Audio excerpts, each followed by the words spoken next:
disampaikan untuk materi yang pertama. Sekali lagi Bapak Ibu, di sini kita semua tidak menggurui, kita hanya belajar bersama. Monggo misalnya panjenengan semuanya ada kesulitan pembelajaran, nanti bisa kita diskusikan. Untuk narasumber kita yang kedua yaitu Bapak Ragil. Kepada Bapak Ragil kami persilakan. Ya, terima kasih. Ini bisa share langsung ya? Oh, bisa. Oke.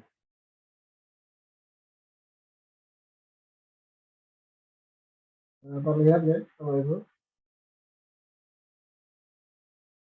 Ya, jadi maaf ini mungkin kurang sesuai dengan tema, tetapi ya masih sesuai juga. Jadi yang akan saya bahas di sini adalah mengenai resource atau sumber belajar. Jadi jenis-jenisnya sumber belajar itu apa, kemudian pengertiannya. Karena teknologi ini juga berhubungan dengan sumber belajar ya. Ya, baik. Supaya tidak terlalu malam, saya mulai aja dari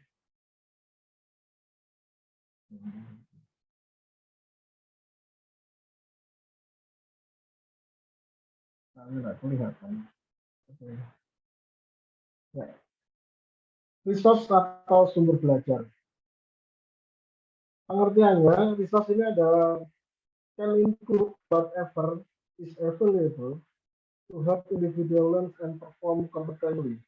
Jadi kata kuncinya adalah di kata whatever nih, whatever, kemudian individual learn and perform competently.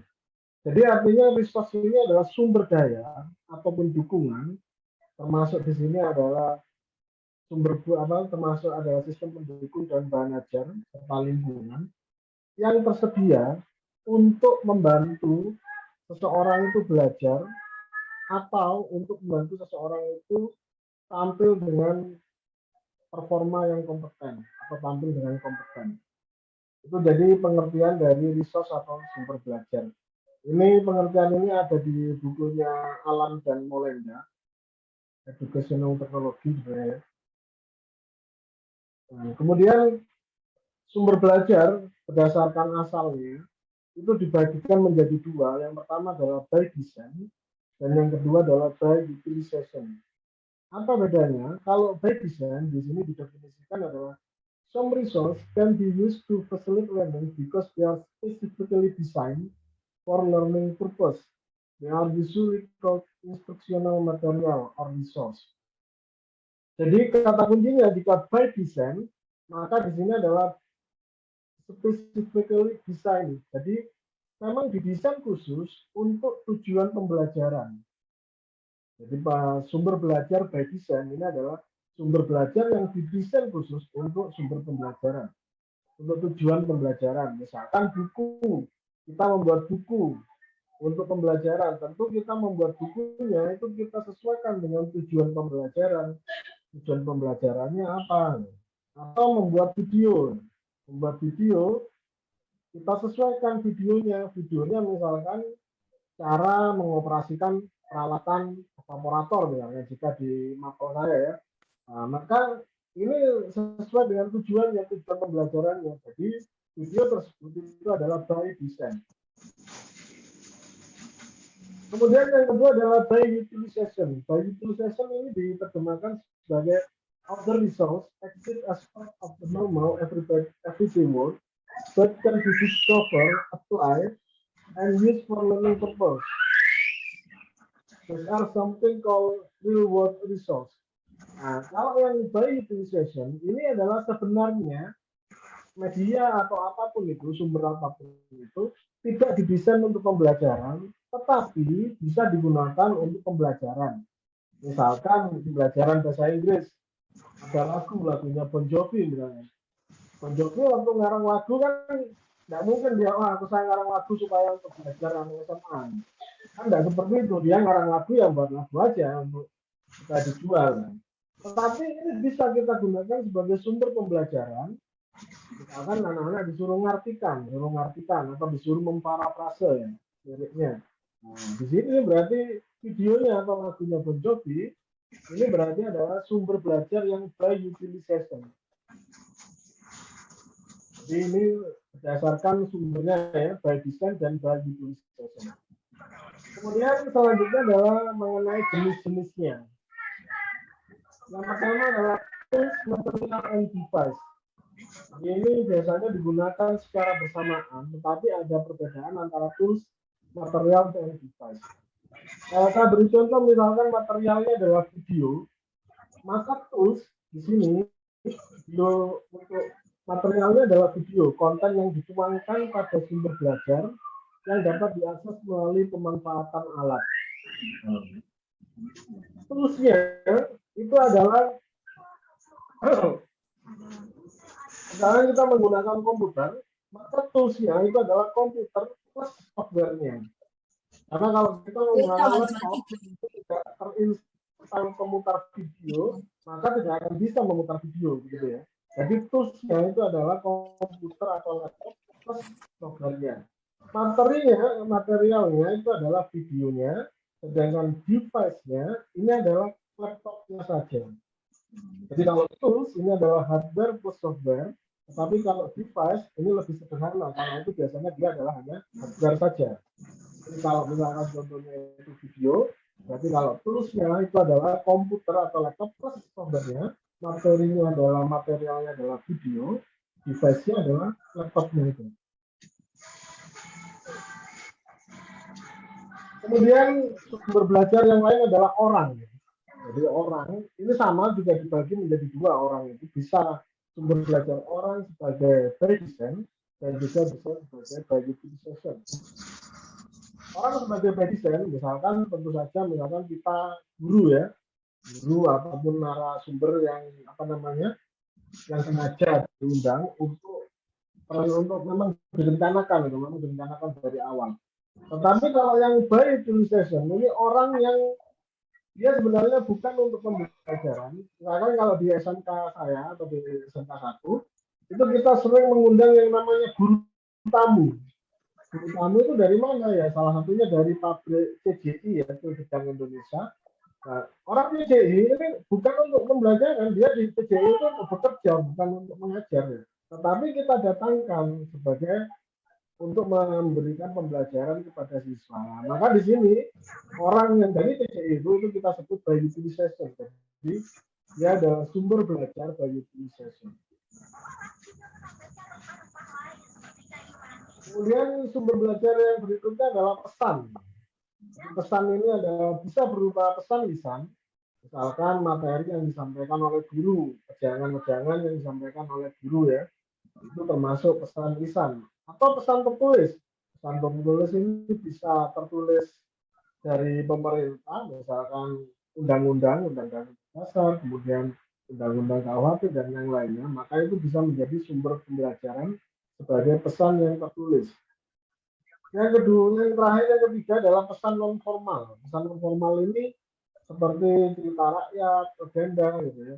Jadi yang disampaikan oleh tokoh masyarakat, tapi dia sifatnya non formal, tidak resmi, karena tidak terikat di satu institusi.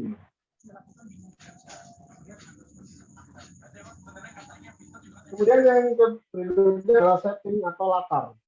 Jadi setting atau latar ini juga sama. Jadi secara garis besar sumber itu memang dibagi menjadi dua tadi ya, by design dan by utilization. Misalkan setting by design, misalkan sekolahan ya. Sekolahan ini jelas setting by design. Jadi sekolah itu memang didesain untuk menciptakan lingkungan belajar. Ruang kelas itu disetting sebagai setting atau latar by design karena dia memang didesain untuk sebagai tempat pembelajaran. Sementara setting by utilization itu bisa macam-macam ya, bisa berupa museum, kebun binatang, taman bunga, misalkan kita mengajak murid kita ke taman lansia. Nah, taman lansia ini kan tujuannya bukan untuk pembelajaran, tetapi kita bisa melakukan pembelajaran di sana, misalkan yang pembelajaran biologi, mengamati bunga, mengamati ikan, seperti itu. Kalau yang mapel-mapel lain bisa juga yang lebih ekstrim, misalkan mapel geografi, ya ke Gunung Semeru, nah itu bisa sebagai setting by utilization.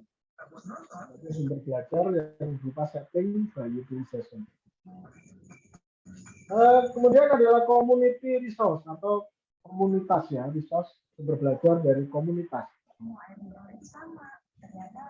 Contohnya misalnya kunjungan lapangan, kalau tadi masih ada hubungannya sebenarnya dengan ini, setting atau latar. Ini setting atau latar disebutkan museum, kebun binatang, taman bunga, dan lain sebagainya. Nah, di sini kunjungan lapangan juga disebutkan hal yang sama. Bedanya apa dengan yang tadi yang apa namanya, yang setting atau latar? Kalau di community resource itu adalah orangnya. Jadi museum misalnya, kita ajak siswa kita ke museum. Di museum itu kan ada orang-orangnya, ada pegawainya, ada satpamnya, mungkin ada kuratornya kalau di museum seni ya, ada penjaganya lah.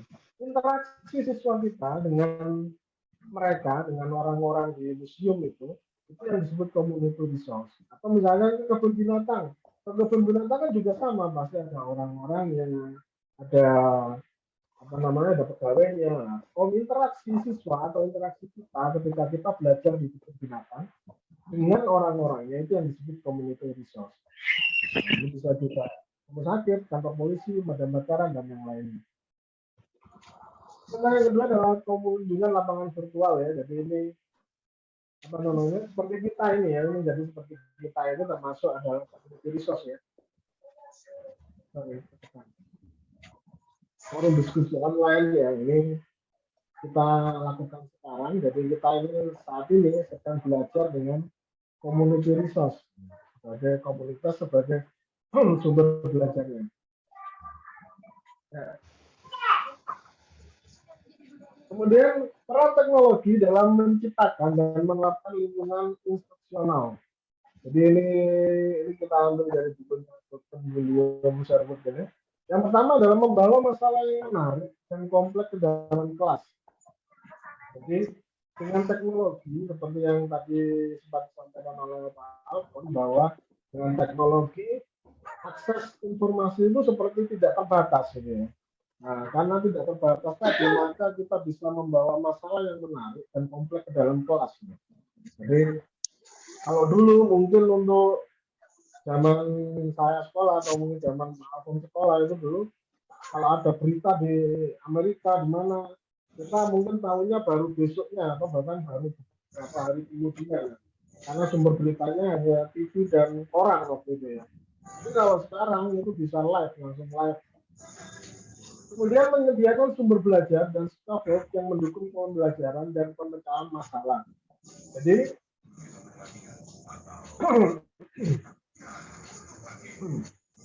peran teknologi di sini adalah menyediakan sumber belajar. Scaffold itu adalah dari scaffolding ya, jadi ini untuk mendukung pembelajaran secara bertahap dan pemecahan masalah. Ya, ini sudah tidak dilakukan lagi ya namanya, jadi melalui internet, melalui Google itu berbagai macam informasi bisa kita dapatkan. Tapi yang menarik kemarin waktu saya diskusi maksudnya dengan teman-teman di kampus, itu ada pertanyaan menarik bahwa di internet, media sosial itu tidak semuanya benar. Ya memang benar kan, memang tidak semua informasi yang di sana adalah benar. Nah, kemudian yang dijadikan, yang dipermasalahkan adalah bagaimana siswa kita atau murid kita itu tidak tersesat mendapatkan informasi yang kurang benar atau yang salah. Nah, maka ini adalah tugas kita ya sebagai guru, ya kita sebagai guru untuk meningkatkan digital literasi ya, literasi digital kepada siswa. Jadi memang kita sendiri juga harus tahu bagaimana cara membedakan informasi yang hoax dan informasi yang akurat. Ya. Salah satu caranya adalah dengan cek dan dicek ya. Jadi kalau ada suatu informasi, nah kita langsung menyebarkannya, maka itu sama saja kita memiliki literasi digital. Kalau kita mendapatkan informasi dari media sosial, ya yang pertama yang bisa kita lakukan adalah cek dan dicek. Kita bisa cari sumber yang lain, terutama sumber yang valid, sumber yang resmi. Misalkan berita, ya, kita cari berita di situs atau web yang valid, misalkan dari CNN atau dari Metro TV misalkan seperti itu. Itu kan meskipun mungkin dari Metro TV juga salah, tetapi paling tidak ada yang bertanggung jawab. Metro TV sebagai lembaga dia akan bertanggung jawab. Tetapi ketika kita mengambil dari suatu web blog, misalkan blog yang tidak jelas, pemiliknya siapa, apa, editornya siapa, penanggung jawabnya siapa, itu malah lebih resiko ketika salah. Kemudian peran teknologi selanjutnya adalah memberikan kesempatan untuk umpan balik, refleksi, dan revisi. Jadi melalui kalau yang guru penggerak saya kira sudah sering ya menggunakan seperti apa namanya itu yang di seperti ditempel-tempel itu ya jambot ya menggunakan jambot. Nah, itu tentang satunya adalah untuk sebagai umpan balik dan refleksi ya. Kemudian mendukung komunikasi dan pembangunan komunitas. Ya, ini yang kita lakukan hari ini ya, yang kita lakukan sekarang ini adalah mendukung komunikasi dan pembangunan komunitas melalui teknologi ya. Ya, saya kira cukup itu saja bahwa yang saya sampaikan. Jadi kalau bicara teknologi dalam pendidikan itu tentu fungsinya sangat banyak sekali. Bahkan di pembelajaran sekarang itu memang diarahkan ke pembelajaran cyber ya, jadi pembelajaran di dunia maya. Tentu ada plus minusnya, semua ada plus minusnya. Tetapi dengan kita sebagai guru terus belajar dan belajar, diharapkan bisa mengatasi atau paling tidak meminimalisir dari minusnya. Baik. Ya, terima kasih Pak Ahmad ya, gini saya kembalikan ke Bu